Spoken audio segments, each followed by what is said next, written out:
pull it. Pull it. Pull it. Grab it. All the way to the ground. Like, go for it. Pop somebody on this. Was it another child? No, it's like an old lady. And knocked her out. My dad.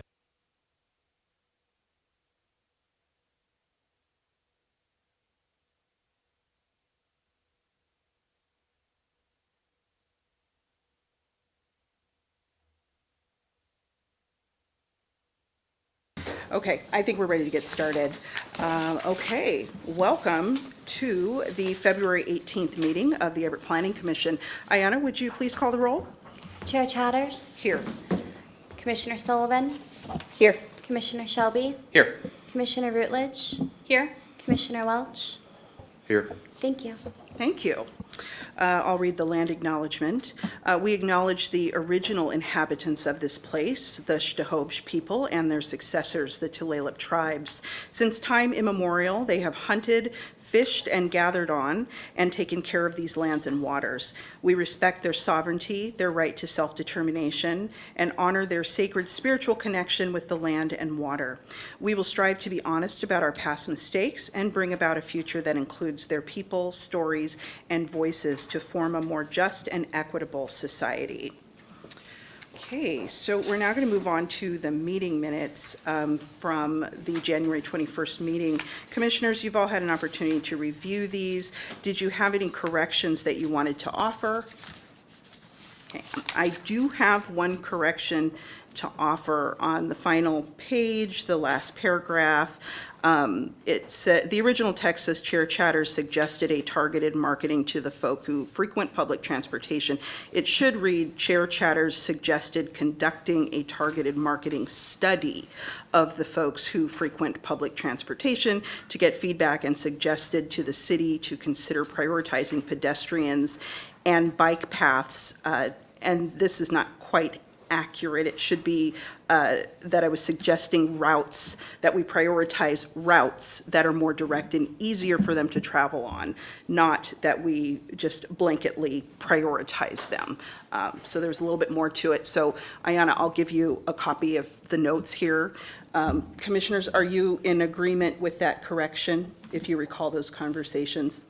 Okay, so if none are opposed to those corrections, I would ask, are any opposed to the corrected minutes, including the correction I just described?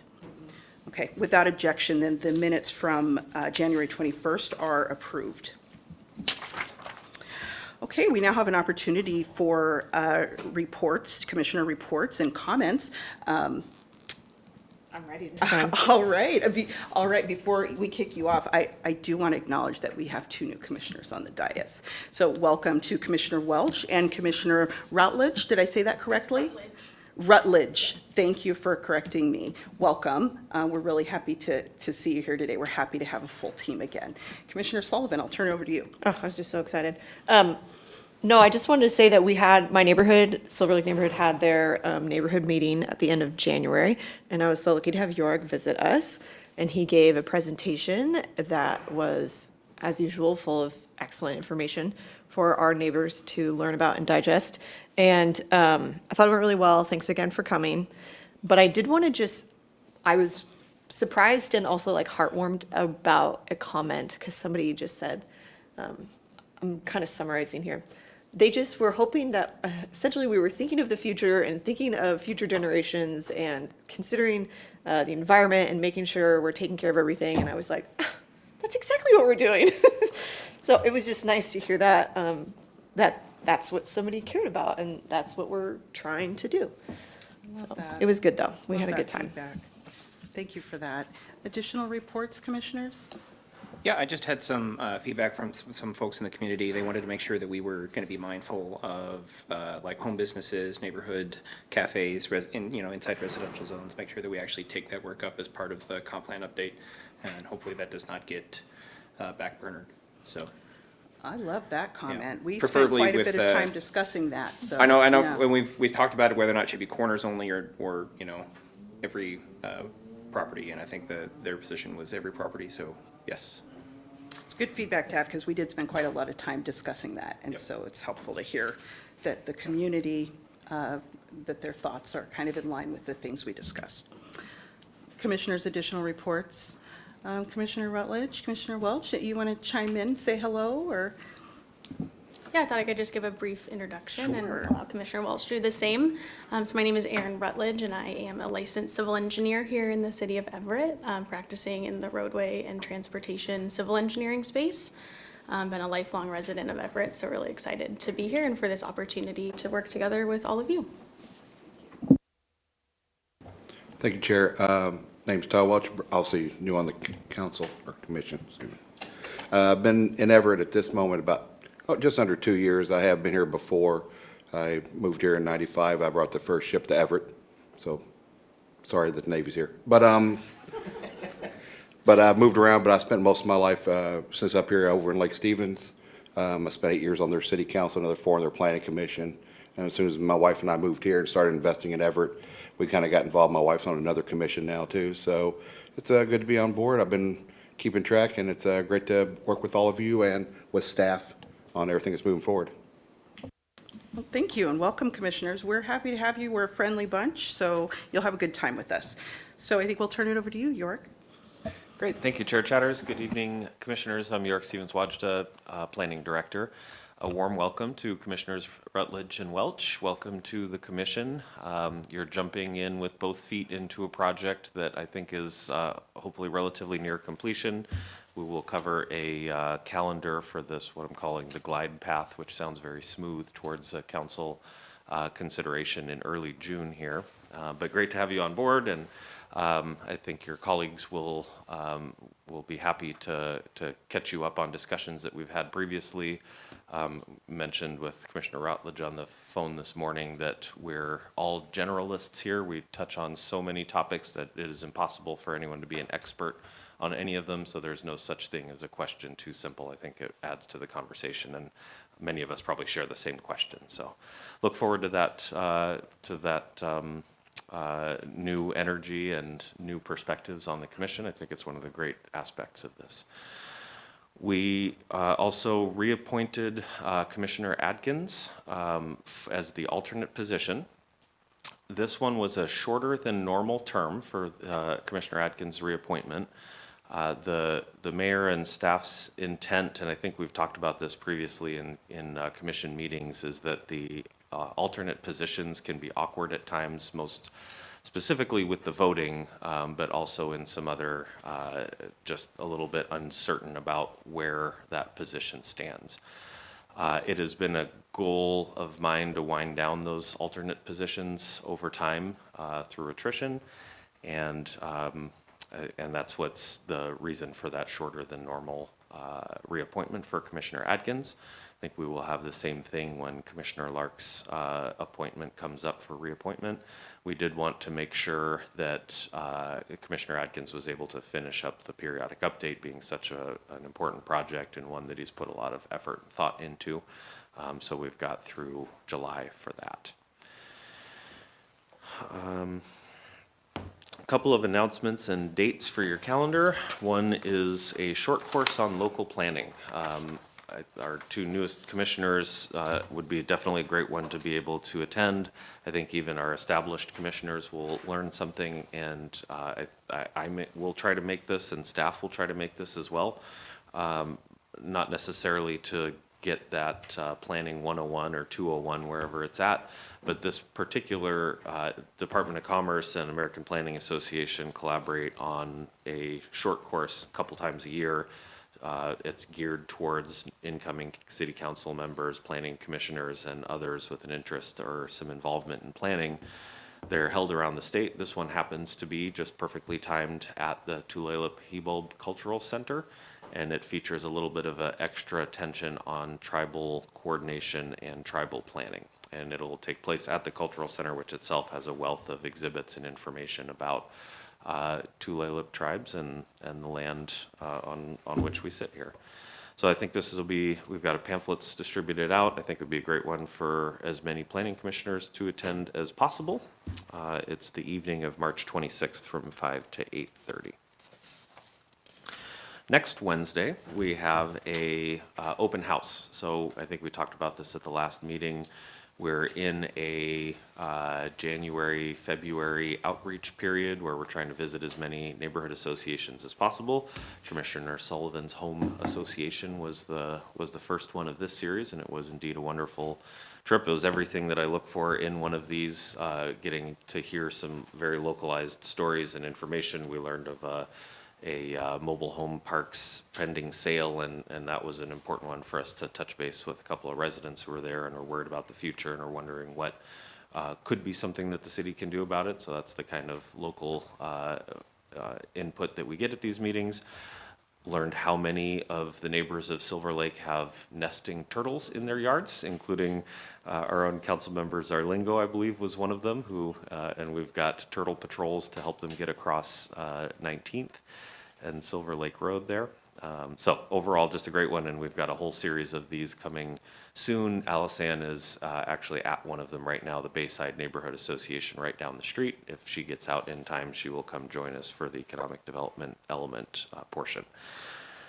So winding back to open house. Next Wednesday at 6 p.m., we've got an open house at the Warehouser Room at Everett Station. This one is geared specifically or particularly towards board and commission members.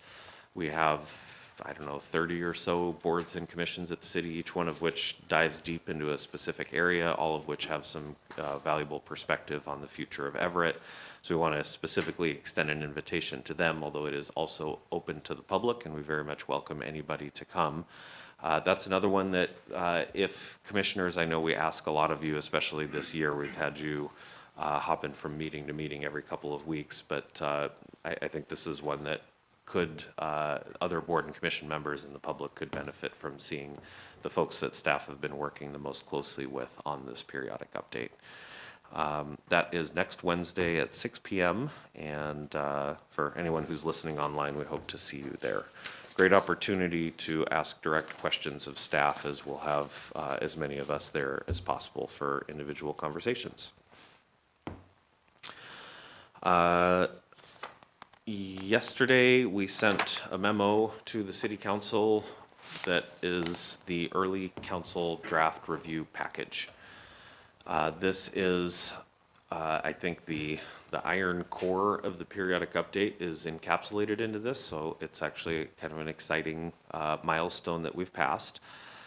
In the memo, you can see the parts of the comprehensive plan that there are and the parts of which that were in the early council package. All of the comprehensive plan goals, policies, actions, and maps are ones that have been through the Planning Commission. We tried to capture the discussion, the comments, the edits that came out of those meetings in this next draft. So it's one draft advanced from the last time you've seen, for example, design and development. So housing, urban form, design and development, transportation, climate change, parks, recreation, and open space are all in that early council package. It's also posted to everettwa.gov/2044. Look to the document library tab, and under city council you'll find it. And then you can see the next 4 elements that are remaining, 2 of which are on our agenda this evening: engagement, administration, and implementation, marine port, economic development, and public facilities.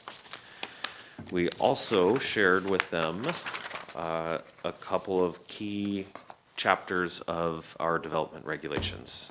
The one's 1903, which describes the zoning districts and hosts the zoning map. We have a draft updated chapter and a draft zoning map, which I shared with all of you as well, the latest version of the zoning map. The use matrices, or at least a version of it that kind of combines existing and proposed and definitions and all into one place. 1906 and 1908, which are kind of the core of neighborhood residential zoning. So we talked about the middle housing and the neighborhood residential over a number of meetings in general, and this is the first time it'll be visible in the specific for a complete chapter there. 1908 applies currently to the single family zones and will after the update apply to the neighborhood residential zone. 1909 and 12 apply to the other zones. So currently the bigger zones, I call them. Those we're still working on, and those will be transmitted in a separate package. Heights chapter, of course, is how you measure heights, how you calculate heights, and what the height limits are, and replacing the building heights map with numbers. This was a lot. I hope it reflects, we did our utmost to make sure that all of this reflects the discussions that we've had across, and that's the last part of the memo, is the 32, I think, or 33 meetings that we've had in the Planning Commission about various aspects of the periodic update. If there are things missing, if we missed a line of conversation at the Planning Commission or a public comment or something, we're still going through our files, and all of these are still alive. We're working towards a complete draft of everything in the end of March, so we've got about 5 or 6 weeks left for that. But do let us know. We are working fast, and there is a whole lot of information to compile into these. So it's very possible that it was just an oversight, but please let us know, even if you've told us before, change this policy, change this zone or something like that. So that's an exciting step the council has in their hands now. Like I said, kind of the core of the periodic update. Still very much work to do. Finally, for my elongated staff comments today, we have a glide path calendar for Everett 2044 periodic update. We are here on February 18th, Planning Commission, and for Alice Ann Bayside Neighborhood. The purple, pink colors are outreach opportunities and events that we have scheduled now. You see the open house next week. You see a couple of neighborhood associations this coming Thursday, some more of them in March. And then we have farther down into April and May, formal public hearings with the Planning Commission and with the council. We have a check-in with the council tomorrow at tomorrow's council meeting. I'll walk them through the same memo, and this is not, they've only had it for a couple of days, so this is an opening to the conversation, not a closing to the conversation. We want to see what how we can orient them to the materials, what isn't clear, what maybe do we need to work on in terms of process or how it's displayed, rather than content specifically, but we may get into content as well. The council has had access to several of these parts in recent weeks.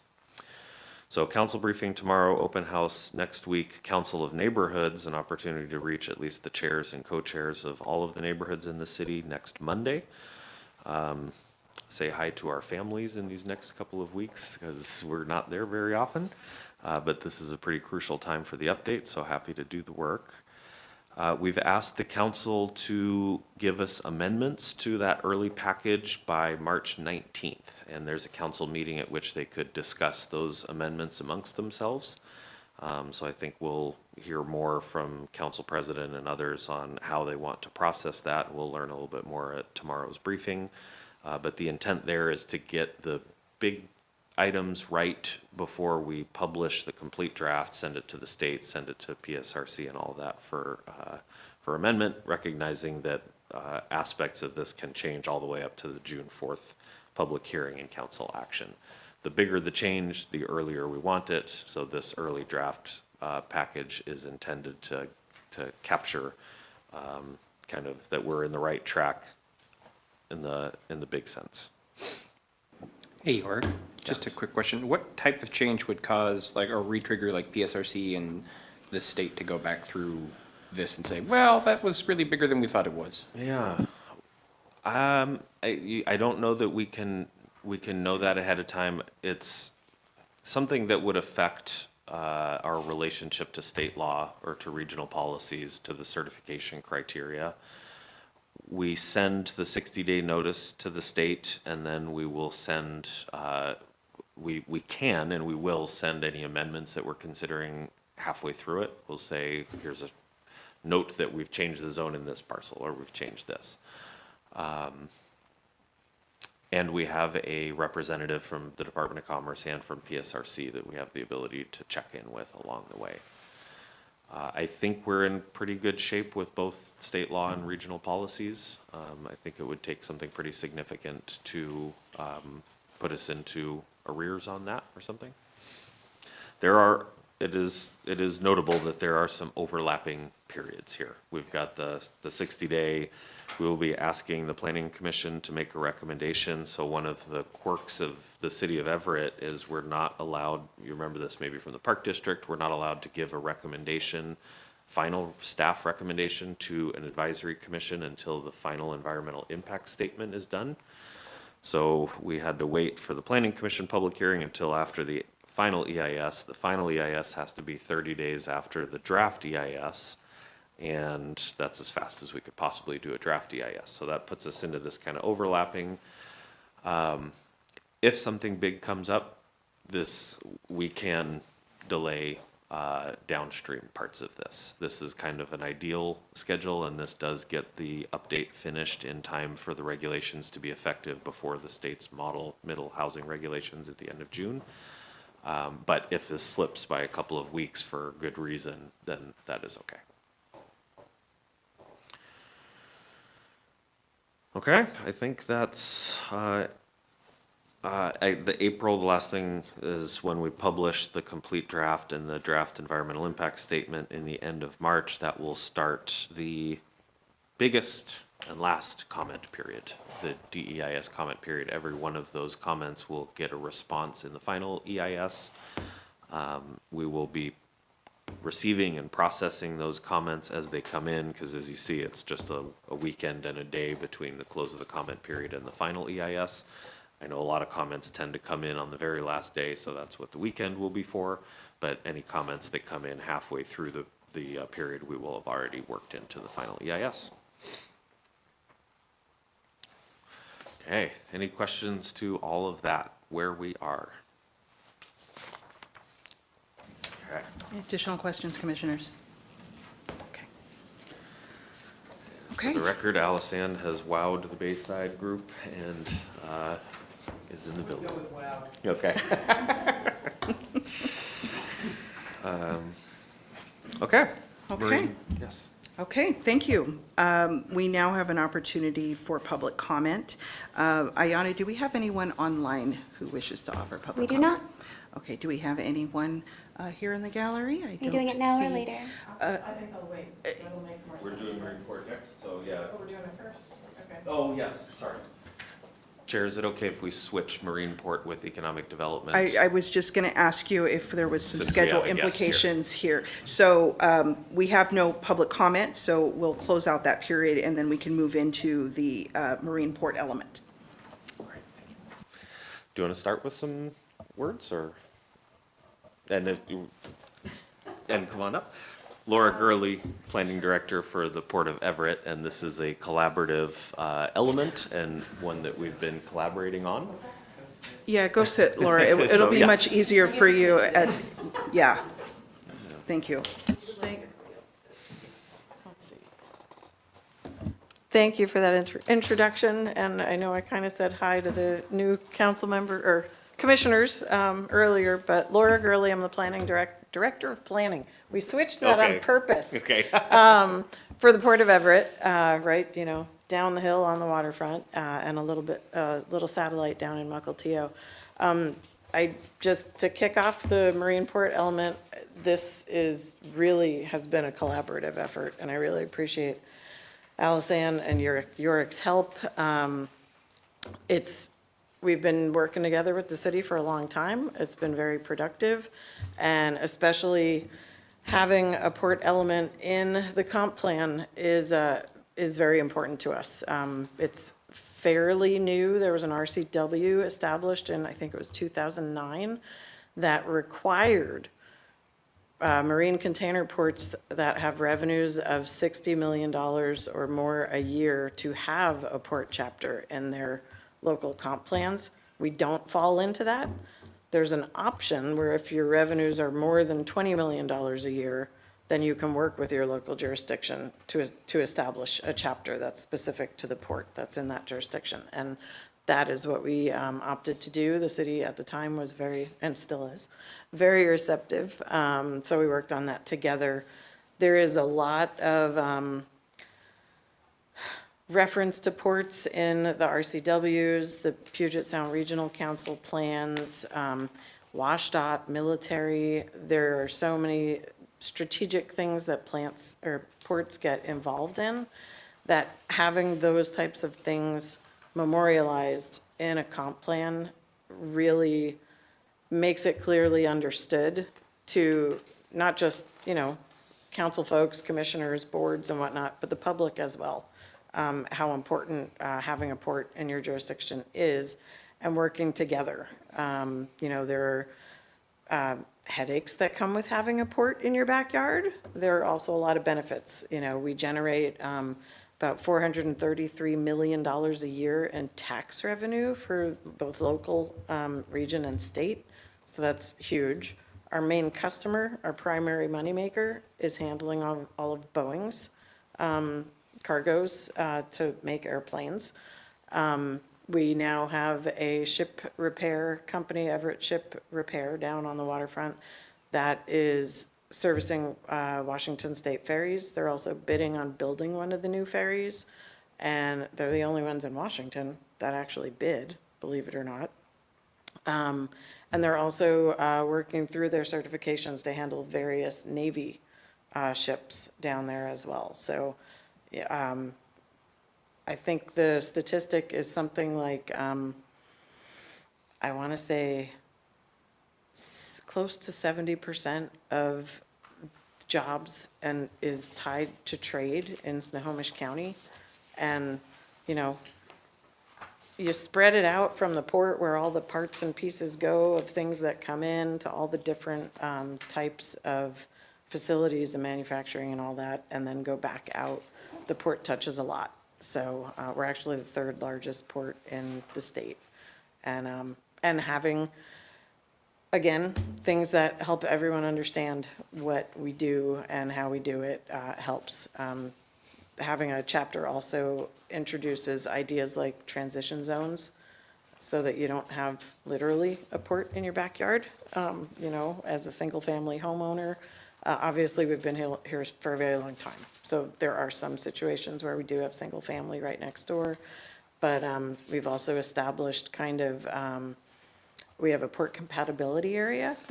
I know a lot of you know this is kind of a little bit for the new folks. We have a port compatibility area that is kind of a belt that goes we're looking at 800 feet around the port to make sure that folks know that if you're going to build something big, 10,000 square feet or more, so it's geared towards like apartment buildings or something multifamily, you should be aware. Just be aware that you've got light, you've got noise at times, you might have some dust, so that folks are aware. It doesn't affect regular single-family homes that are average size. I think there's one property that's larger than 10,000 square feet that is a single-family home. But the plans and references in the Port Element chapter help establish and people's understanding for the need for those kinds of buffers. And yeah, we look forward to a long and prosperous relationship with the city. We work with the economic side of things with Dan Ernestine and his group quite a bit. We work with the county, trying to bring new business into Everett, whether it be on the waterfront or even anywhere else. We have a foreign trade zone down there that we can actually hopscotch out beyond our little area on the waterfront. So that comes in handy too for new business as well. So I'll kind of let you run through the, nuts and bolts of how the process is going to work. But I wanted to make sure that folks appreciate our gratitude or recognize, or I'm saying that wrong. I want to convey our gratitude for having a port chapter because most ports in the state don't. We're also one of the few that has a city core right next door. So it's very important to us, and we really appreciate the city's partnership on setting it up and keeping it going. Okay, we've got some dry stuff to cover, and then we can get into the updated goals and policies themselves. As Laura mentioned, this is under state law 3678-085, provides the framework for marine port elements. They must be developed collaboratively between the city, the applicable port, and the applicable tribe. Did we collaborate with the tribe? I know we did in the first one. We have. Okay, great. And what the Marine Port element must address is defining and protecting the core areas of port and port-related industrial uses within the city, provide reasonably efficient access to the core area through freight corridors within the city limits, and identify and resolve key land use conflicts along the edge of the core area, and minimize and mitigate to the extent practicable incompatible uses along the edge of the core area. So I think that is what a lot of the marine port element is oriented around. This was a 2009 addition to state law, as Laura mentioned, and I think it was 2015, as far as we can tell, that was the first marine port element. I didn't find anything on our files earlier than that. So it was in the last comp plan update cycle that we added this. In the scheme of things, that's relatively new, so we are taking a pretty light touch to it this time. This is the one set of goals and policies you see in strike through rather than a brand new set. And I think that reflects how this was kind of, a minor update to bring it forward and recognize what changes have happened in the last 10 or so years, but not to have a kind of fundamental change in how we operate, because I think we've found that the element is working well. A couple of these things that look like bigger changes, the goals specifically, were more about just the structure and how it was formatted in the original element. The goal MP2 that is struck out is replaced by what seemed, part of it seemed like a goal, part of it seemed like a policy, so I just reorganized it that way, but the words are all about the same.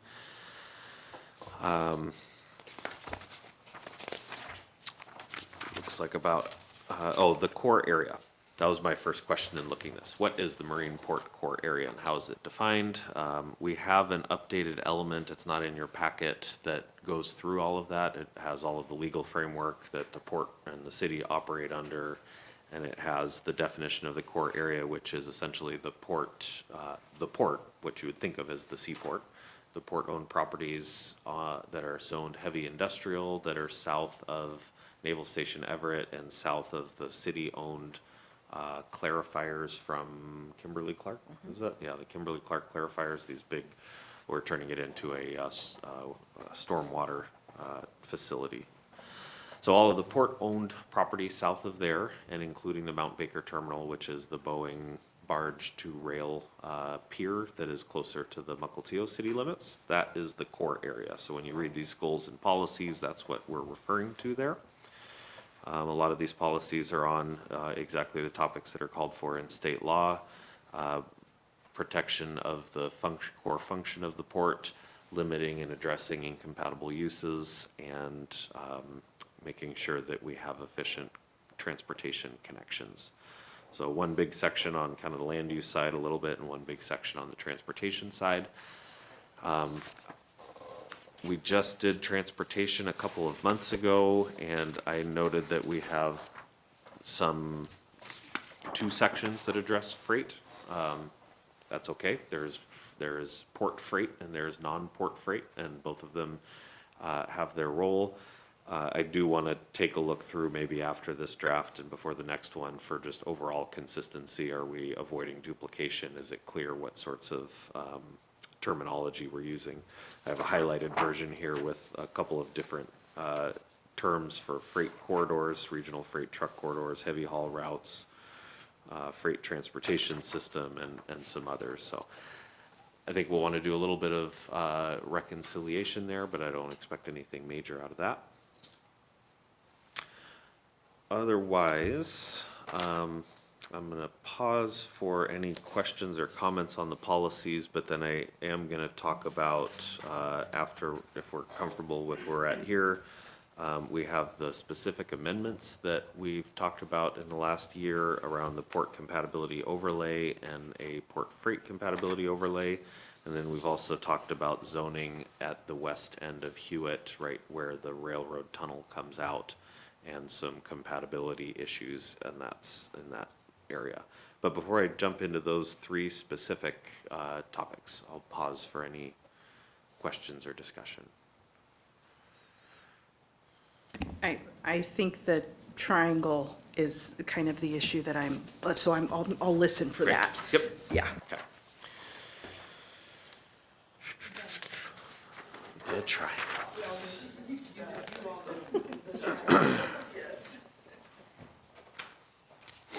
Okay. Let's start with compatibility overlays. In summer of 2023, the Planning Commission and then the City Council went through a list of specific amendment requests that we received. We held a call for what some cities call a docket process, or the opportunity for members of the public or agencies or otherwise to request a specific amendment, and then that amendment request gets carried through the whole process. We still have those alive. We have, I think, accommodated almost all of them in our drafts so far. There were two sort of competing, or at least related requests in there. There was one from the neighbors of the existing port compatibility overlay, largely on Rucker Hill, that had some concerns about the impact of just the designation of their properties as a port compatibility overlay area, as well as concerns about the actual impacts and some of the backup beepers and some of the clanging and stuff and the normal operating procedures of the port. We heard a lot about that in summer of 2023, and the specific amendment was to delete the port compatibility overlay. At the same time, the port submitted a specific amendment request to designate the primary freight route on Marine View Drive, Rucker, 41st, Pacific, those ones that connect the port to I-5 and up, and 529, thank you. And that would place the same framework on properties adjacent to those roadways as the port compatibility overlay area is currently in code. So one amendment to delete the overlay and one amendment to expand it to the freight corridors.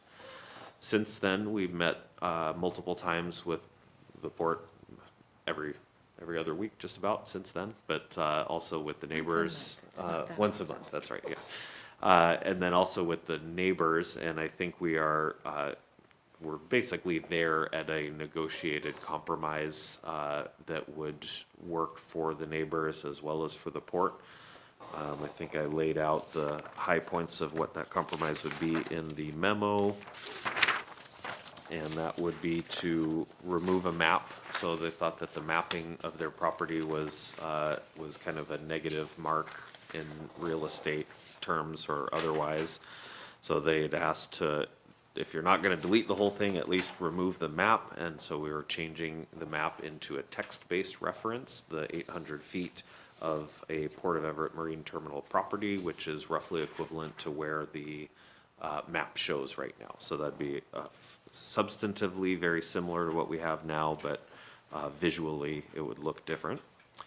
And then clarifying that that the written notice to the managers of the port, that's one of the, so I should back up, in the port compatibility overlay, development over 10,000 square feet within that area, the city has to notify the port that we've received an application and that we're processing it, and then the port has to have the opportunity to make comments both to the city as well as to the developer on ways that the potential incompatibility could be mitigated through construction techniques or redesigns, or by maybe choosing a different use. I think one of the examples that we hear about is a retirement facility that would have been right next to a noisy part of the port that I don't know if it was you, Laura, or the port staff were able to talk to them, and that facility wound up not being built on that site.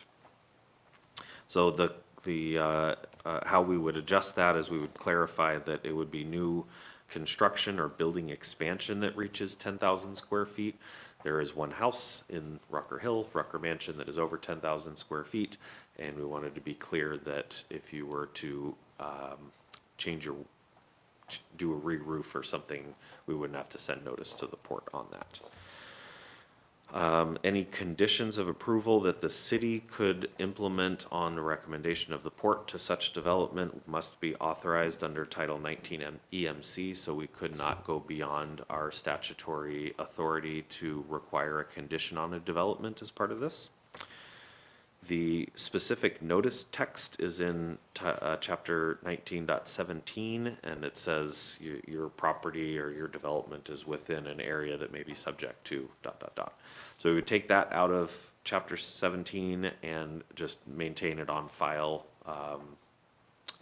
department files, and we would still continue to use the same text or similar text to developers.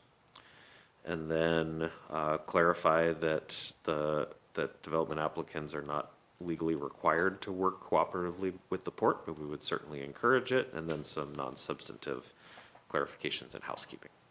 So those are kind of the high points of what I think could replace the specific amendment request of completely doing away with the overlay.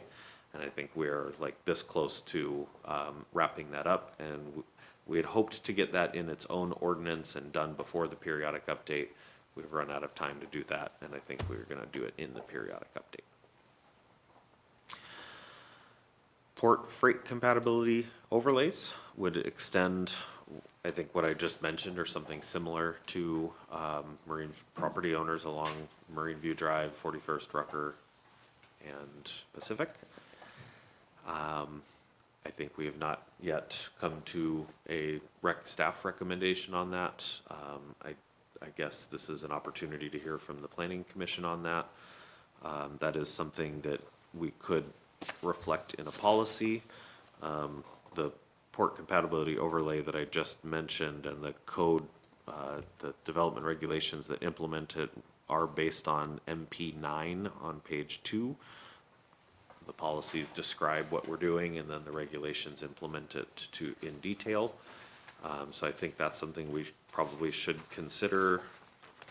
Freight corridors are already addressed in here in the 3rd and 4th pages. I don't know if we would say that there's a policy that specifically gets to that request though already. I don't think quite, I wouldn't say exactly yet, that's why we're asking for it. And just some background on, you know, how freight corridors are used. Obviously, freight moves on them, right? But our request is really hinging on the fact that when we have oversized freight and some of the like really big stuff, it has to move at night. It can't be moved during the day because you might have to swing a traffic light out of the way, and it takes up every single lane of all directions to make turns. And those things can actually be really noisy too. And as the city is growing, I think right now, just on record, there's what, 3 big multifamily applications in, if not approved already. So again, it's just a heads up to developers to say, just a heads up, you're on a possibly noisy freight corridor, just think about how you're constructing. That, I mean, that would be our message to them when we have the opportunity to comment, is just a reminder. Maybe you want to put the walls that face the road, build them with a little thicker windows, things like that. But as Yorick mentioned, there's no legal framework that the city can require to them to do that. There's nothing that requires them to listen to the port. It's just kind of a neighborly thing, like, heads up, you know, you might not have happy residents in the middle of the night sometimes. So, yeah. Okay, so a couple, I guess, specific questions for the commission. Does MP9 read well, especially for those who heard all of the discussion and debate over the last year with the neighborhood? I would tend to think that if the neighborhood affected by it is okay with it and the port is okay with it, that it's okay, but we'd love to hear your perspective as well. Does it capture what I described as the existing and proposed future code language, and is it otherwise right? And I guess I'll pause there for that first one.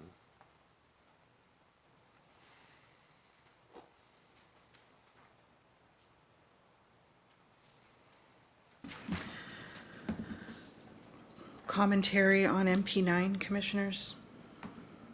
I recall when we had those meetings, and I recall that the community did not receive some of these bullet points, they were under the belief that there were other conditions that were true.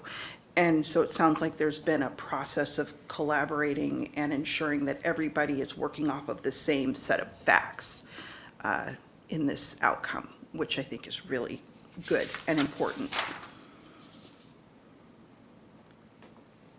And then to clarify, one of the sticking points was the differentiating between existing properties and what is to be built. And so to clarify, you're saying that 10,000 square feet or above for new construction. This is not something that is going to be a burden on the folks who are already living there, correct? Yes. Okay. So commissioners, if you recall some of those contentious discussions, that was really part of the root of it, is what are they going to be responsible for when they already have existing properties? So it sounds like that has been discussed and resolved with the community. Close to it, and I will finish that work soon. I am remiss in not having sent a specific invite to the community to be here for this meeting. See the earlier conversations on all the stuff we've been up to in the last week or two. We will do that immediately after this meeting. And we'll get confirmation that we're on the right page, but Is that, I'm sorry, I was going to say, and back to MP9. Any specific commentary on that, commissioners? I think MP9 is fine as written. I was going to ask a question about the 10,000 square foot notification. Is that 10,000 square feet in like total development square footage? So say if you had a residential property, you ended up subbing it, and you've got a 3,000 square foot home and a 3,000 square foot home and 2,000 square foot ADUs, or number of ADUs or duplexes are similar, and you could get to 10,000 square feet for that property eventually, but it's not technically 10,000 square feet. let me try to get to the specific wording before I answer that. I think the intent is that it's a building of 10,000 square feet, but if it was split into 4,000 square foot buildings. And I guess I would add to that, then what if they start subdividing the property? Because you take the property, now you divide it into 3 separate properties, you actually don't have 10,000 square foot at all, you got, say, three, Yep. 2, they're completely separate addresses in. Yeah. At what point of that process, is that 10,000 or not? Right. So here's the specific wording, and this is proposed. The city shall provide a written notice to the managers of the port for development applications for new construction or building expansion resulting in 10,000 square feet of building gross floor area, and allow managers of the port to submit comments to the department regarding the proposal. So development applications for new construction or building expansion resulting in 10,000 square feet of building gross floor area. I think if you were building 4,000 square foot buildings, that would count, and we would trigger notice for that. And what happens, like, I understand a notice needs to be made, but I do remember those conversations, and one of the biggest concerns was people who already own homes and having to spend thousands of dollars to put new windows in. That's the nuts and bolts of some of the real life issues. Okay, so it is 10,000 square feet. Then what? They're just giving notice, but then what? We give, the planning department gives notice to the port that we've received an application. The port then has the ability to comment on the application to the department. And I don't know if it's written in here to the developer, but we've done that in practice, put them in contact with the developer directly to just kind of work out. It would be best for your development if you had XYZ techniques in use. That's about the long and short of it. So it's a suggestion. That's It's exactly what I was gonna say. friendly neighbor, It please is- put bigger windows in. That's exactly all it is. Please do the tint We of have it. no Okay. legal standing to force you to change your windows or any of that. It's a neighborly suggestion. Okay, that's what I thought. I just couldn't remember what happened next. There was a lot of confusion initially during those first couple of meetings. Yes, understandable. And again, the suggestion would be for new construction, not taking an existing structure and maybe doing major substantial repairs or remodels, but a new structure? A new or a greatly expanded structure, if you have a house and you're re-roofing it, it's totally outside of this process. Because I do recall that the window issue, that was a big deal because of the costs involved with that. And so can we definitively assure the community of existing homeowners that replacing their windows on a large residence is not going to trigger a process where they have input and suggestions, and which they did not seem to want those? So can we assure them that these guidelines, these new regulations will not trigger that sort of process for them? Yes, we can. Okay. For 9, I'm cool with 9, just my 2 cents. Okay. Okay, thank you. So that was great context for my second question. What about the freight corridors? And this is something we haven't finished our conversations, and Public Works is involved a little bit, and transportation element, design and development, and all the work we've done. But if we were to expand this framework from 800 feet next to the port to adjacent to those roadways that I mentioned. It, just the stuff that's fronted on those roads, or not the Sharon Alley or anything along those lines. Right, I sketched it out to see what it would look like, and I wrote all parcels adjacent to those rights of way, so. So I guess my question would be, since we're being neighborly, is there any method by which, for like large multifamily developments, of which we're gonna have a few on record here shortly, and there are in other areas potentially along that path, where we could say, hey, you know, when a rental agreement is transacted or similar, landlord, please provide notice, like, this could be a thing for your tenant, so you're gonna get a phone call, city's gonna get a phone call. If we could kind of cut that down a little bit by, here you go, that would be useful, but I don't know if there's a path where we could make that happen. We would love that, but that's not up to us, so. Strangely though, there are people that make laws, they sit up here. That's right. And occasionally they can do, you know, really cool things, so. Yes, that would be the most effective, but that would probably be seen as unwelcome by the owners of the apartment buildings, as tenants might get scared off or something. A question would be, would that be just for the freight corridors and not for the overlay area? Because I think that's one that would change the nature of the compromise with the neighborhood, if that could be not just a big apartment building, but anybody that you rent to. When we get to the third topic, which is the triangle, that's where we were thinking something along those lines, because it's kind of an enhanced compatibility area potentially. Just some historic context with when the port compatibility area was first brought up, 2015-ish, maybe. The idea was to put notice on the title of the property. And it was decided that was just going too far.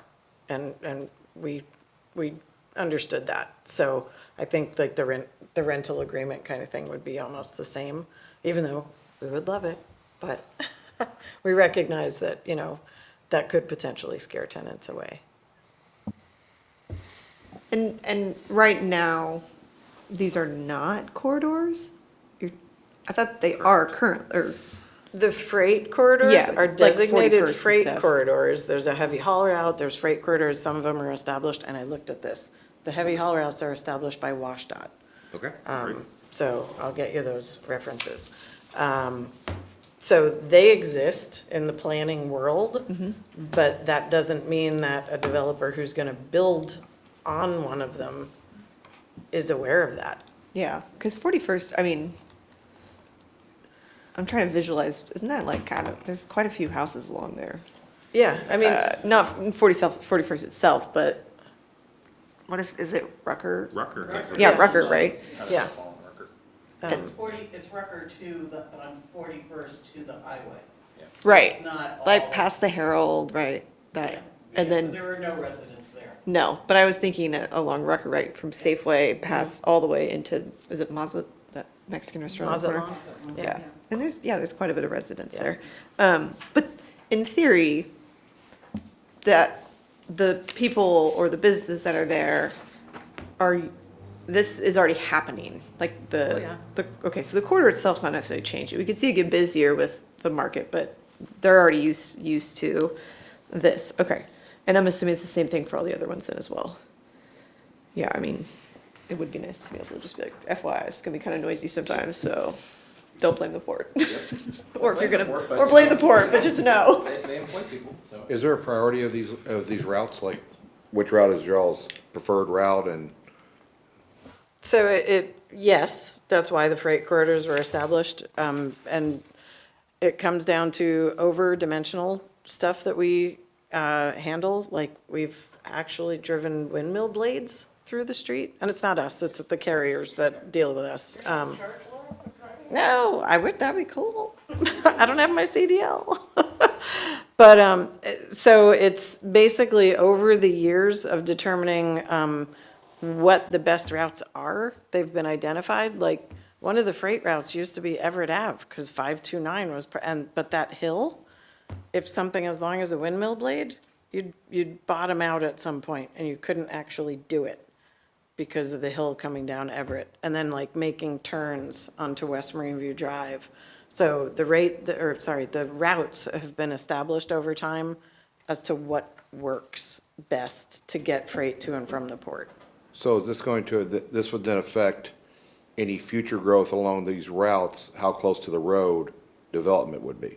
Because it wouldn't? No, it's not a matter of setbacks or anything. This is Depending on literally. your swing radius and stuff of vehicles? Like Well, right on- that, actually, yes, we've been working with the department, or the transportation group with the city and WashDOT for a very long time on exactly those kind of things. When the city has a freight mobility plan, and they look at those kinds of things with us, as, as partners in economic development for the city. But that kind of thing is not covered specifically by what we're asking with the compatibility area, so. There is a development that's pending right now in the process at the corner of Pacific and Rucker, right across the street from the restaurant. And that is one where the port and Public Works worked closely to test the turns for any conflicts with the building and anything else that's in the right of way. So that is something that we look at. This would be related, but not directly. Right, right.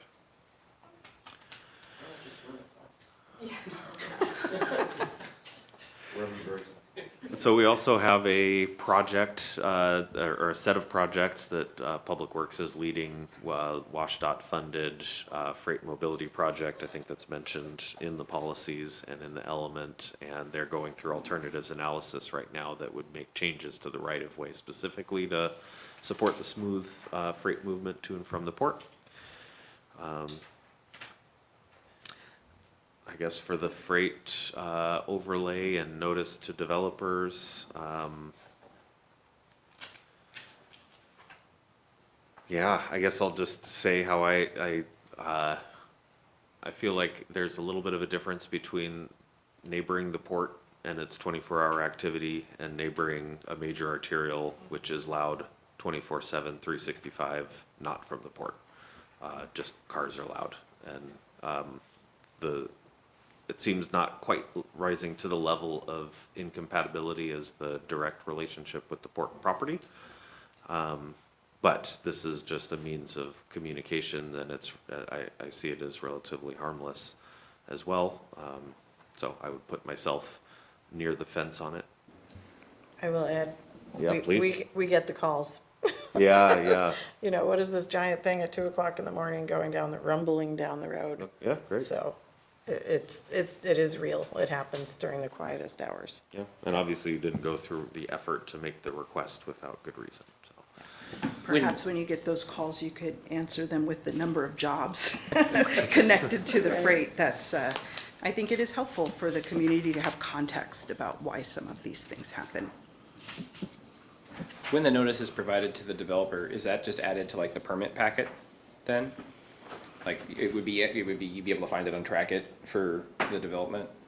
Yeah, we noticed, the notice goes to the port, and then we would, I don't know that there's a formal process for it. I mean, it could be an email, a meeting, or a phone call, how we convey the information to sometimes we just give the contact information to Laura, and she gives them a call. So I think what we do after the notice has been provided and all that communication can take different forms. Well, I think if you're gonna do the freight development corridor, right, like if you're gonna do that, you're gonna say, hey, we're gonna provide notice. I think that notice should go in the permit packet for the, I mean, like, worst comes to worst, somebody looks it up and is like, oh, hey, that was built in the freight corridor. Right, yeah. It's not direct notice to people, but it is relatively easy to find, and you don't have to do a public information request for staff email. Right. Yeah. I think that when this all started, that was part of the intent was, city receives an application. It definitely gets both directions, to the port and to the developer. So hopefully that hasn't been lost. Right. I do think at the end of the day, it's a good idea, as long as it doesn't get in the way of somebody doing what they're trying to do, right? We don't want to block them, so administratively, as long as it's not burdensome, then it sounds good to me. Incremental administrative burden is too strong of a word, but additional work, we'd say. Okay, yeah. Yes, that's right, good point, yeah, yes. So would I be right to read the commission is generally supportive of the freight one and generally supportive of where we're headed with the port one? I think that we have generally heard support from the commissioners who are here as well as the commissioners who are not here, but who have had these discussions. I think there is general support. I know that the triangle issue was a contentious one. Yep. That particular location of that property. And the question that I asked last time we discussed it had to do with the RCW, which says that it uses the word must establish policies and programs that, and one of those is, where's the one? Identify and resolve the key land use conflicts along the edge of the core area and minimize and mitigate to the extent practicable incompatible uses along the edge of the core area. And my question at the time was, did the city's legal support team evaluate that RCW in conjunction with that specific property and the rezoning of it and the potential pushback to the rezoning of it, and determine if the city has a legal obligation based on the RCW to mitigate potential incompatible uses for that particular area? Because I think discussions are useful, but reading the RCW, I would like to hear a legal opinion on if there is an obligation there. Sure. Okay, I forgot to do that, I'm sorry. But I have I'll note to make that ask. So I'll back up and kind of remind everybody what this topic is. There is a roughly triangle shaped or trapezoid or web or something, wedge, at the end of Hewitt. I think the port had identified it, or it was in our zoning map, the north side of Hewitt, across where the railroad tracks come out, and across California. So, and all of the portions west of Marine View Drive. Those properties, and Laura, please help me with the history and the memory, had been zoned light industrial in the past with either Metro Everett or Rethink Zoning, or a combination thereof. The light industrial zoning was, maybe it is LI1, which does allow residential. So at some point in the 2010s, the zoning was changed from a category that did not allow residential to a category that did allow residential. I have seen the comment letters from the port protesting that change then, so they made timely requests to the department and others not to do that, but the city did change the zoning. I think it's mixed urban in part of it and LI1 in part of it, both of which allow residential. So we now are looking at that, and the port made the request again to roll back the allowance for residential on those properties. That could be done with our new LI zone, which is the successor to the LI2 zone that allows light industrial but not residential. Some of those properties are currently in residential use along Hewitt. Others are in definitely light industrial use around the railroad tracks and up to California. In the maps that you see published out there, we have it as LI. But we're not done with that area. We've talked about it in a planning commission meeting here. We did get a call from one of the property owners in the area who had been intending on building residential there. Laura and I and others met with the property owners to talk through the rationale from the port. And I think there were some compelling arguments on both sides, investment-backed expectation that your property will continue to allow the uses that you had intended to develop on it, although there are other uses that could also be profitable and potentially more appropriate there, versus the port's needs and their experience with, as we've been talking about, compatibility. And I think it's fair to say this is one of the noisiest parts of the port that these properties would be next to. So are we setting ourselves up for a lot of pain in the future? I think those discussions with the property owners and the port and the city are ongoing. I think we may be able to get to something that is in the middle, and that's where I mentioned this concept of a notice to tenants or to owners, or something that is more than the other compatibility overlay requirements, because this is an area of maybe enhanced compatibility concern. So I guess to wrap up some of the key points, you'll see on the zoning maps now LI, that is still under discussion, so don't consider that to be final. We do see a significant compatibility concern here with one of the most active and also strategic parts of the port. We also have a property owner that had every intention of being forthright with the tenants, that they would all know what they're getting into, and they would have to, both the construction techniques and everything would be done with an eye towards the compatibility. Everything down to, I think we talked about what the apartment building might be named, and that it would not be named Quiet Corner, but maybe Noisy Cove Apartments or something like that. All of which helps to set the expectations, and there are certainly folks who would not mind the noise or would be able to maybe close their windows or something, and then there's others who they need to know. So that's where we're at with that, and I think discussions are continuing.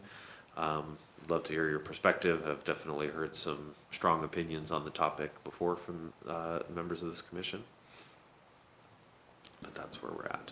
I have pretty strong opinions about not resolving things that could result in future lawsuits that are very expensive for the city and therefore for us residents in the city. So I guess that's why I keep asking for a legal opinion on that, because I can foresee, it's wonderful that you can come to an agreement with the current owner today, but we're thinking for the future. And I would really love to hear from someone who has expertise in interpreting those statutes as to whether or not we're potentially creating financial liability for the residents of Everett to not take an opportunity to resolve something now. Sure. And so the ones, just so that I'm clear and I don't drop this again, in 3670A0853C, identify and resolve key land use conflicts along the edge of the core area, right? And how that interacts with our zoning. Yes.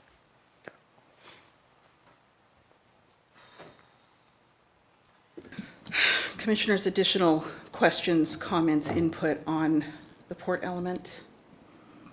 Has anybody talked to the actual residents that live there, by any chance? There's not very many, I'm assuming.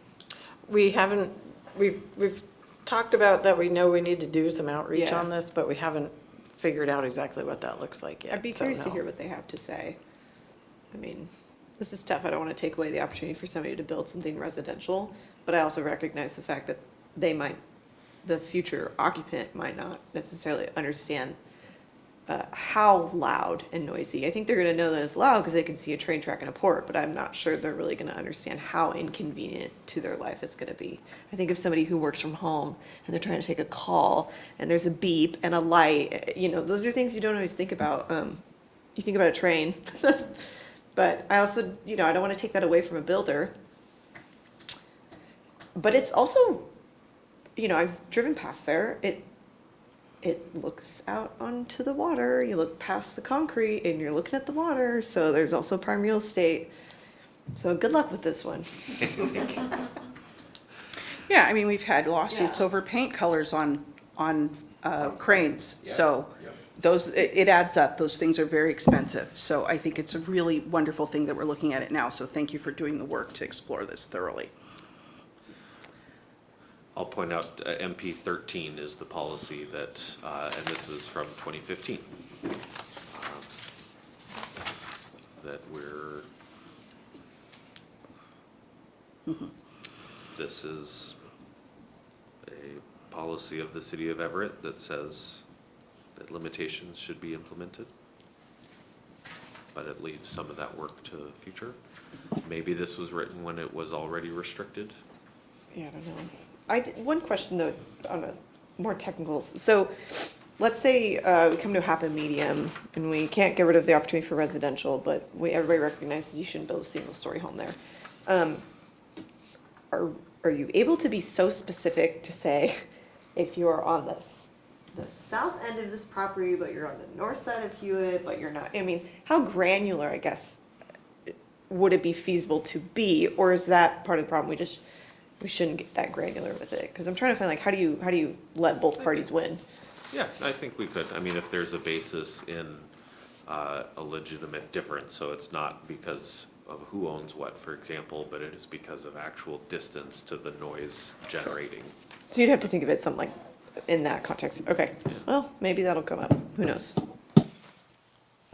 Would it be related then to MPA, because you're kind of allowing an unrelated thing to increment onto the marine, to the port? I mean, there's no transition, that's not much of a transition from the port to, let's say, an apartment complex. That's Yep. kind of right there. That's a good I point. mean, possibly. Or then again, just buyer beware. Yep.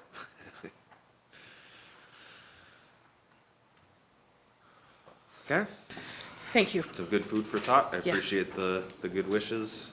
We will sort our way Follow through that this. one We down. always do. Anything else on Marine Port? No, thank you. Thank you, appreciate it. Oh, I had one quick question. I remember asking about it. When you talk about the port, since we're also going to economic and stuff, how does sales tax and other things that normally flow, like for port businesses, relate to the city? Because, they pay their sales tax or other taxes to the state, city gets its share.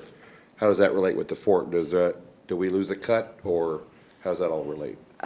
So sales tax and all that goes the same route. I think I'm a little bit out of my element here with the tax question, but I know with property tax, because we don't pay property tax directly, but our leaseholders still pay, I think it's a lease excise tax is what they pay in lieu of a property tax, and the city gets a piece of that, is my understanding. But I don't want to overstep my bounds of knowledge here, so. Okay, just Yeah. asking, as revenue is important. Yeah, yeah. Just as we expand the port, is that expanding Everett financially also, is the idea? Definitely, I mean, even from just a business perspective, if you can't bring in the materials and whatnot to build things here, you don't have a plant. Yeah. Which means you don't have people working here, living here, going to the dentist, going to fast food, et cetera, et cetera. It's kind of the chain reaction question. Okay. But if you're talking about direct tax revenues, I mean, I can absolutely get that information for you. Thank you. It might even be on our website, but, Gotcha. yeah. Thank you.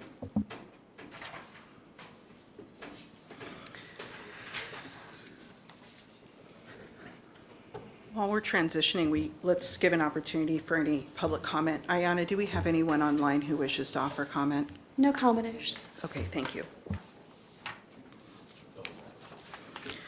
Thank you, Ms. Gurley. We appreciate your time. York, I think we're ready to move on. I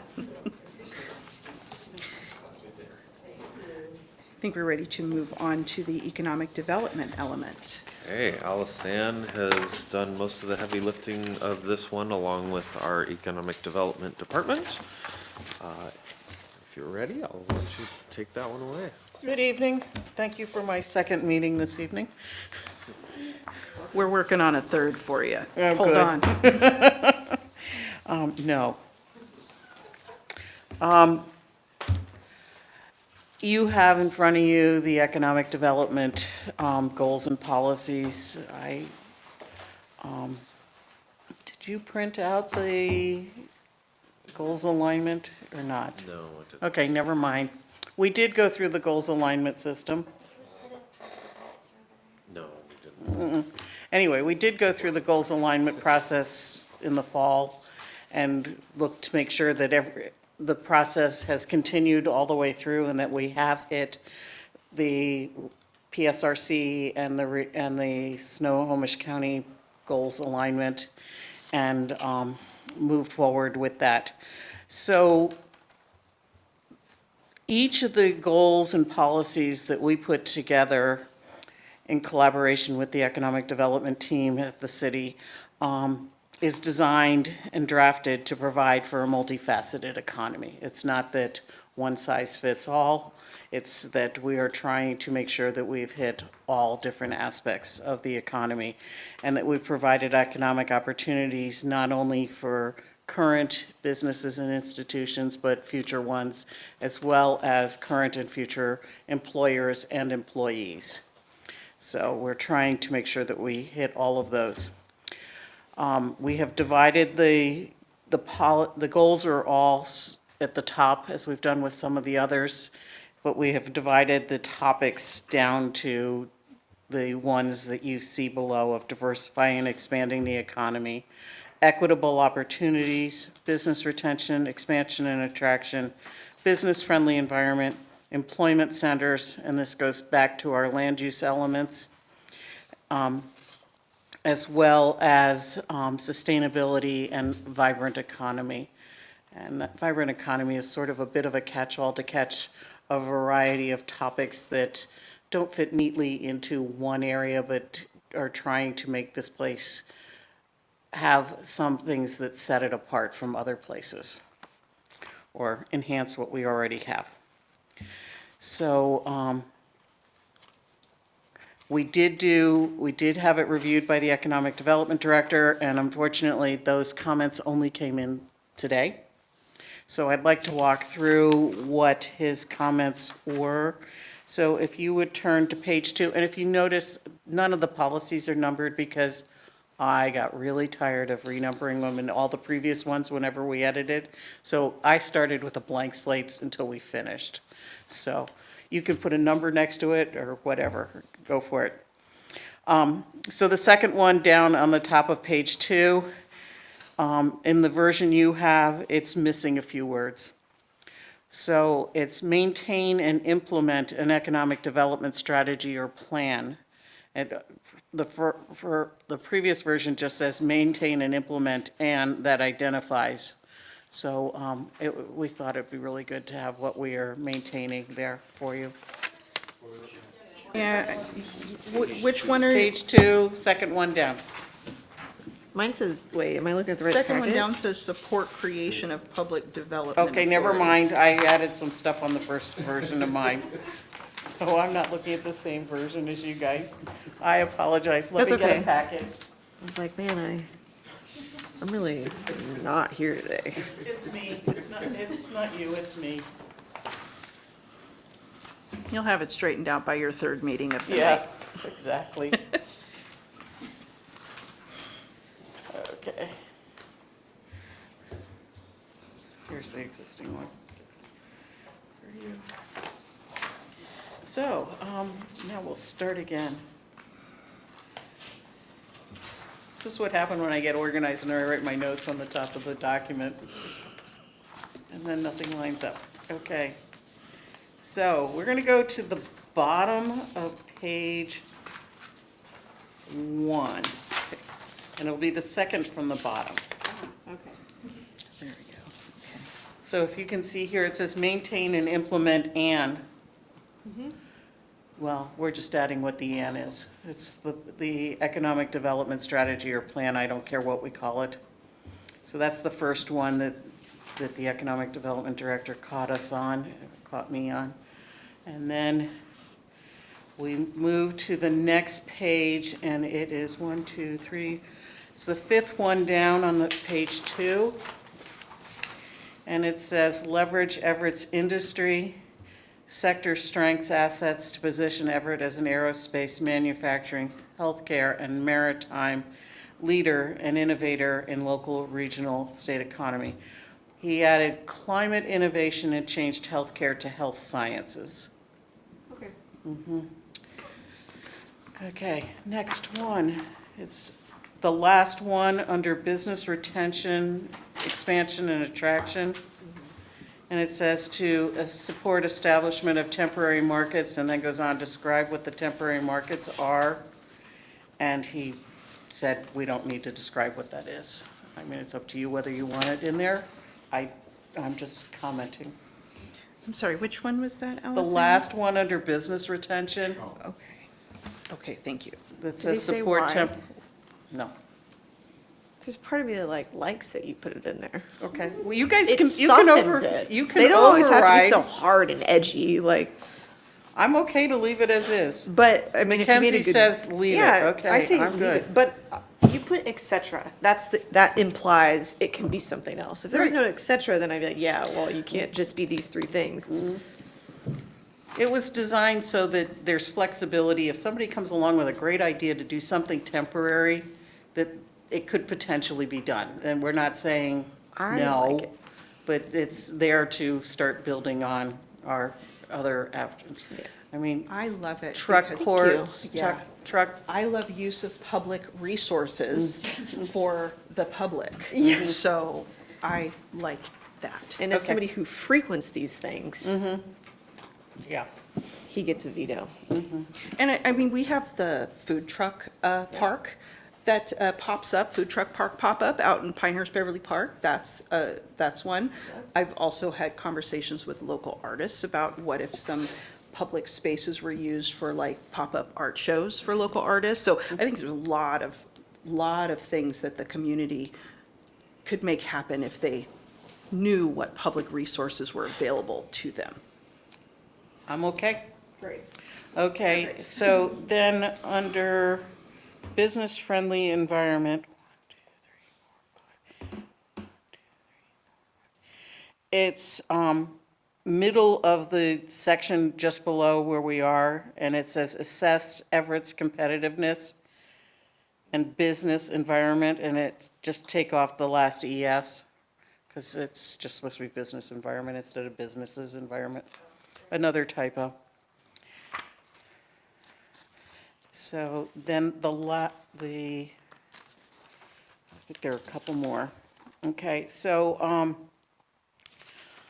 when you get to the section on employment centers and we get into neighborhood nodes and neighborhood businesses, and it's the 4th one down under neighborhood nodes, and it says encourage and expand allowances for small, low-impact home-based businesses in residential areas. And it also at the end says allow home-based businesses on sites with accessory dwelling units. Currently, 25% of the existing dwelling can be a home-based business. And it does say that you can have a business in the ADU, but if it goes over 25%, it's sort of, we're unclear as to how that impacts it. And so what we're trying to say is we're providing flexibility for the ADUs because we've had lengthy conversations about bike repair businesses or what other things that could potentially not have an adverse impact on the neighborhood, but still provide an opportunity for economic development. So his was remove the allow. We are still, I have no opinion. It's just a matter of whether we can make sure that in our regulations, we have met that. And that was a today thing, so I do not have an answer on that. So my next. Commissioners, do you have thoughts on that? I almost think that saying allow home-based businesses on sites with accessory dwelling units, I did not assume it wasn't allowed. So stating that it is allowed, is it not allowed? No, it is allowed. I think it's 10% that, Right, yeah, it is. in ADU, I think it's 10%, in a main dwelling, it's 25%. But if you're a little bit heavier or something, I don't know. So is the purpose of it to say that if the square footage is wonky, we're saying our goal is to allow this? So, Our goal was just to make sure that it was basically in our policies, that we're not saying as an ADU, you do not get the same rights as a dwelling. okay. I mean, and I know we are changing some of the descriptions of dwellings versus ADUs, but also to make sure that we were not precluding it, because we've had a lot of conversations about what kind of home-based businesses or what sort of commercial businesses can be in neighborhoods. And it was just to make sure that we were essentially covering the bases initially. Dan raised the fact that it's already permitted, so do we really need this? And my answer is, I don't know. Well, I guess it could be maybe, because if you do an ADU, not that all of a sudden the whole entire ADU is, you just did that so you could avoid being in a commercial district. You just put your entire business in the ADU might be the reason, I'm gonna guess. Well, if they wanted to put it in the ADU, I don't have a problem with that. Well, I don't either. But also, are we talking about a detached or an attached dwelling unit? Because it just says accessory dwelling unit. Doesn't matter to me. Okay. Could there be some language around, instead of allow, including? It could. So maybe at the end of the first sentence, saying something about home-based businesses, including those in accessory dwelling units. And then in parentheses, example could be crafting, blanket, so we can keep going with this crafting theme. I would really like it if you could put that in, please. Allow crafting. I'm sure my husband would like to take a tax deduction from my quilting studio. Thank you, quilting studio, that's where I was going, I couldn't think of it. And I'll just read really quick the home occupations regulations that we have now, and we're hoping that maybe this guides and we can get back on track the ordinance that we worked on a couple years ago. Home occupations may be permitted in any residential zone with compliance of these requirements, not more than 25% of the total floor area of the residence or 600 square feet, whichever is less. Home occupations within a dwelling shall be provided access to the workspace through the dwelling only with no direct access to the outside. Which is what we would try and get rid of entirely. The occupation shall be carried on entirely within a residence or accessory building by the occupant thereof. May be located in the principal dwelling or in the accessory structure. If located in the accessory structure, the area devoted to the occupation shall be based on the floor area of the dwelling only. So your 25% would be the dwelling, not the accessory structure. Is not usually accessory dwelling unit, that's usually garages and sheds. So we'd have to see how exactly we would interpret that. So those are where There's we're very at. little flexibility there. And so I guess what we're trying to say is we'd like it to be more flexible, is our policy. Did I hear or in there? So is it the principal dwelling unit or the accessory unit? The accessory building, not the accessory The unit. accessory structure. Structure. So there would be no potential for both, the way that it's written. So now, in the package we delivered to the council yesterday, we have, unless you're in the neighborhood residential constrained zone, there are no more accessory dwelling units, which is gonna be, is one of the hardest things for folks to get in their minds, because it's been such a topic of conversation. those will now just be dwellings. Oh, right, okay. So I think we'll need to look at the terminology wherever accessory things, which are already sometimes a mess between, there's the residential accessory buildings, there's accessory structures, and there's accessory dwelling units that have different definitions. So I think this is one that we'll review for consistency and for terminology.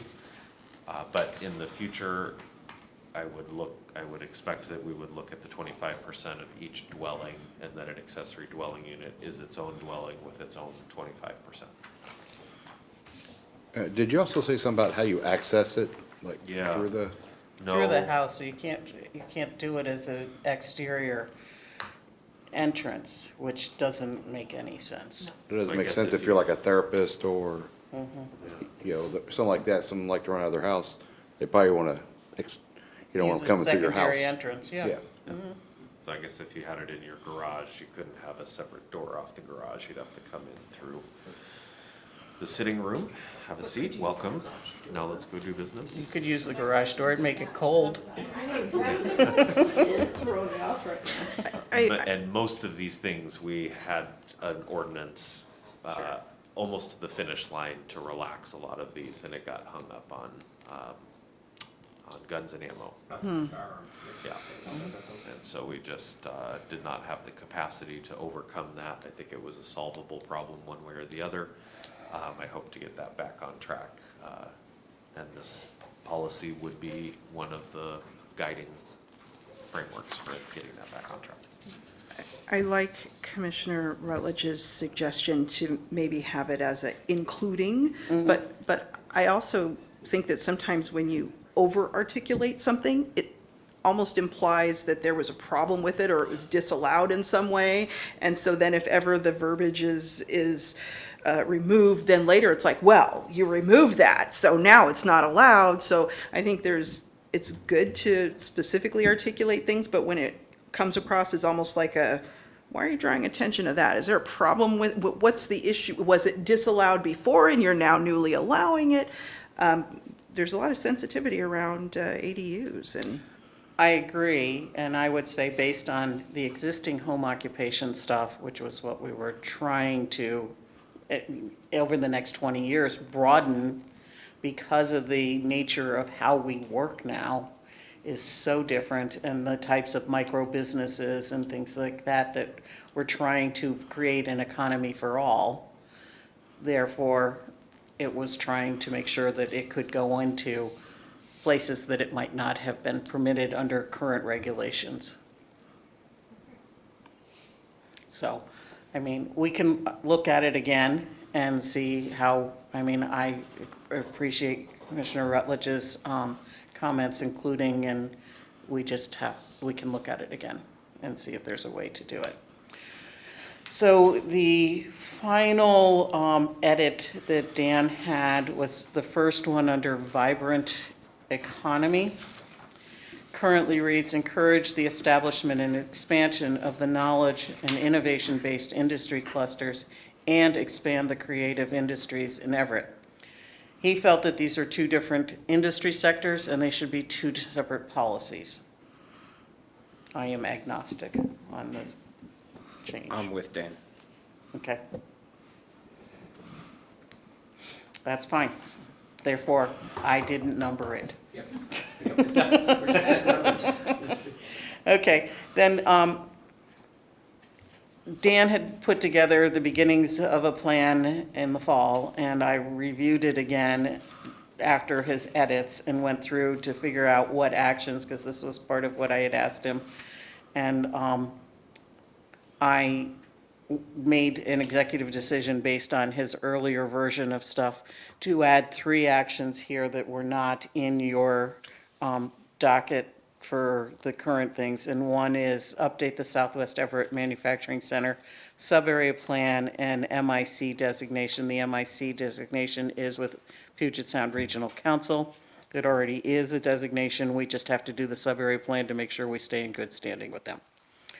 Apply for and receive Arts Washington Creative District certification for the Downtown Arts District.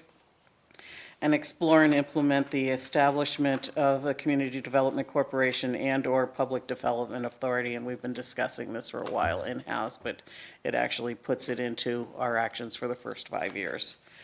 And with that, I am open to hearing your comments now that you've heard Dan's comments. I think I've made my peace with Dan. You've made your peace with Dan? Yep. Okay.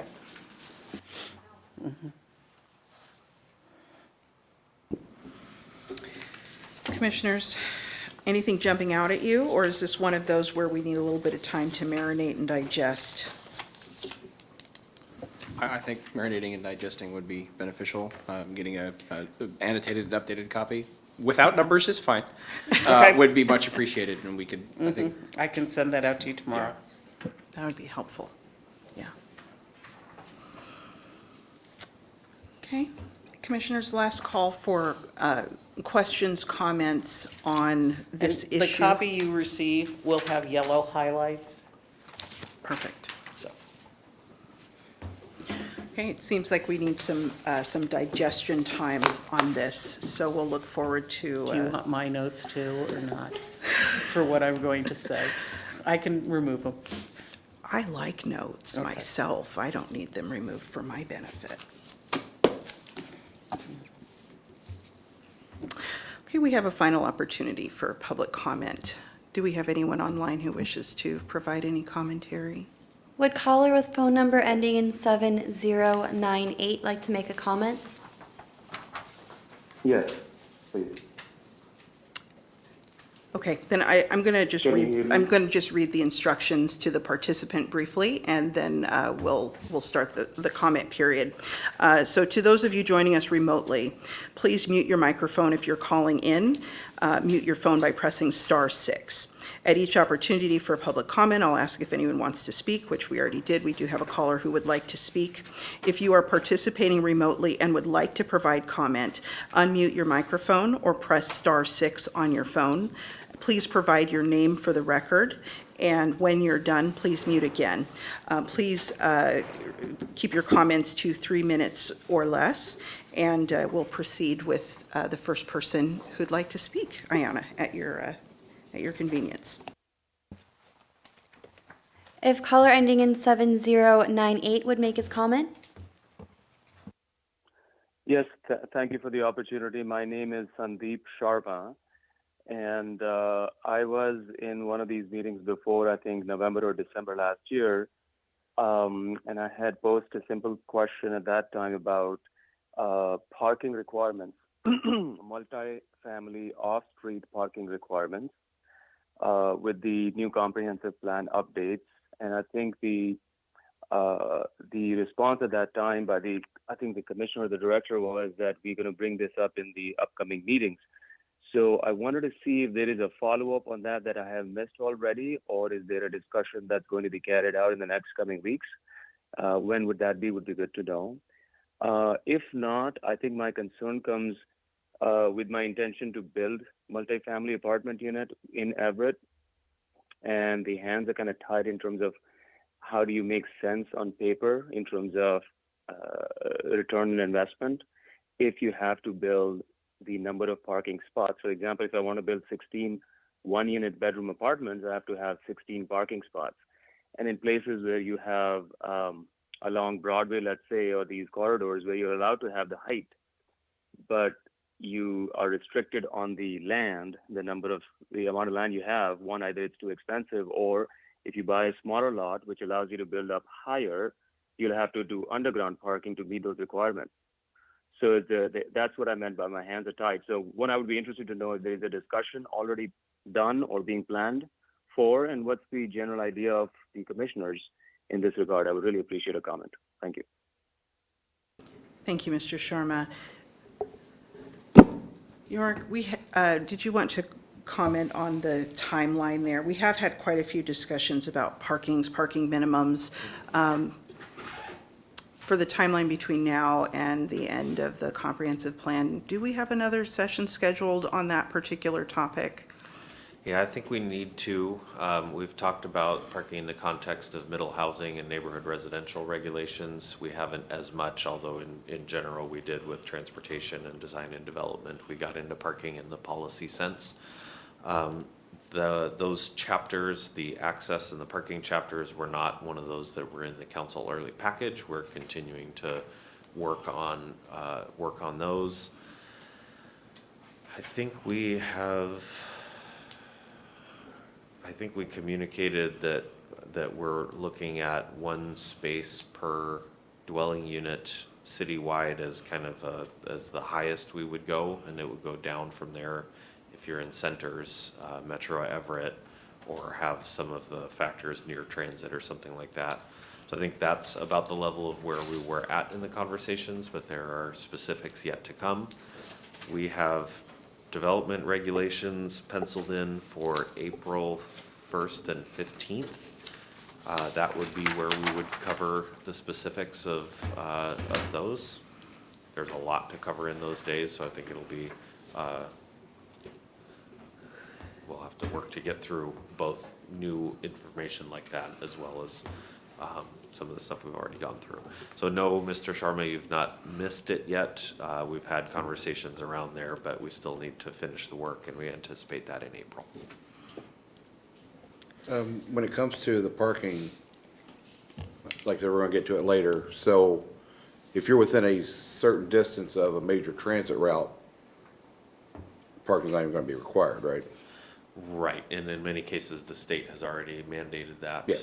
Yes, so, So we're gonna be updating our codes to align with that then? correct, Okay. yes. Parking discussions are some of the best fun we have up here, so it sounds like we're looking forward to April on that, so thank you for clarifying the timeline. Do we have additional folks from the public who'd like to speak? No comments. Okay, thank you. Thank you. With that, we have arrived at the end of our agenda. Any follow-ups that we overlooked here, commissioners? Okay, with that, we are adjourned.